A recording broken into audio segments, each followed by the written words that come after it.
Excuse me? How did you get Who rich? said I was rich? Come on, I can tell. Come on. I'm just a boy, No, no, just no. like all y'all. What did you do to become wealthy? What line of business were you in? I'm in the oil and gas business. I drill oil wells in Kansas. That's what I do. How did you get into oil and gas? You know, did you come that's- from a lot of money? I did not. It came from nothing. I'm a high school dropout, brother. So then what was your turning point to financial freedom? If it wasn't instilled in you. Financial freedom, I think everybody's trying to get there, bro. Yeah. You, me, her. So you're drilling oil and gas. Are you kind of doing the model where you're going to people's houses where you find the oil and you're No, like, I'm not the landman. I'm just the guy who puts the deals together. so you're the middleman. Something like that. So there's a saying that I heard one time. I interviewed a really successful Wall Street gentleman that whenever wealth is transferred from one person to another, there's somebody in the middle there transferring the wealth. That person also becomes wealthy. Is that kind of what you're saying is what's going on Yeah, here? I think you could look at it that way. Right. Give me your best sales and negotiation advice right here. That's one of the biggest components that I've seen among Don't take no for an answer. So you're big on persistence. 100%. How many times did you try to get a yes? Like, put it in perspective for them. How hard it was to get those yeses sometimes. Some transactions come together easier than others, my friend. Did you own a business? I own many Are businesses. you diversified or is it just oil and gas? I'm involved in a couple of different things. I don't have any more time to give you, though, my friend. Could we get a minute with you walking real quick? Is that okay? Sure. Okay. Why we'll not? walk- What do you, we're what gonna get do you in want front. to talk about? What I else got do you wanna right talk here. about? All right, so across these businesses, Uh-huh. in terms of total revenue, what was the most amount of money you made in a year? Yeah, that's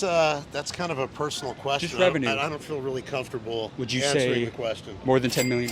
Could be. More than 100? No, certainly not. Definitely more than If 10 it was million. 100 million, I would be off in the south of France hanging out right now. We're in not talking Beverly. to three of you. We're definitely in Beverly Hills, though. We but- are. So let me ask you this: how did you scale from a 7-figure to an 8-figure business? Let's talk about scaling. Listen, I'm a one-man operation. You just got to be ready for the opportunity when it finds you. Do you think that you could have scaled a lot more if you brought other people Sure. in? If I didn't spend so much time doing other things and enjoying life, I probably could have. Now, give me the best financial advice that you ever got from a mentor. If there's Don't be one, afraid to spend money. You'll always make more. scare money, don't make money, is what you're saying. I mean, that's us saying, but that's a different thing. What I'm saying is when you're out there hustling, trying to make it happen, don't be afraid to spend a few dollars and enjoy yourself along the way. So was there an investment that you made where a lot of people were kind of telling you not to do it, or they were doubting you maybe in an instance? And if so, kind of what happened? I think that's a good question, but I don't have an answer for that question other than to tell you I'm going that way. It's been real. Yeah. Enjoy your afternoon. Your last message to the younger generation. Give them one more that's not, because you were a high school dropout, but you made more than 99.9% of business professors That's ever will. fair. Give them That's one more tactical lesson about business that's not taught in school. Don't take the first no or the second no. You got to be able to keep pushing forward. Just last one, because you're in oil and gas. It's such a niche business. How does It is that? niche. How does that even happen? How do you even get into? You know, I met someone on the internet and we went into business together. He was already in the business. So relationships are very important. They are. You think what you know or who you know is more important? I think it depends on what you do for a living. I think in some cases, who you know is more important than what you know, and in other cases, what you know is everything. But when you first started, you were a high school dropout. Man, this guy doesn't take no for No. a fucking answer here. You're gonna have to edit this part out. But real quick, you're a high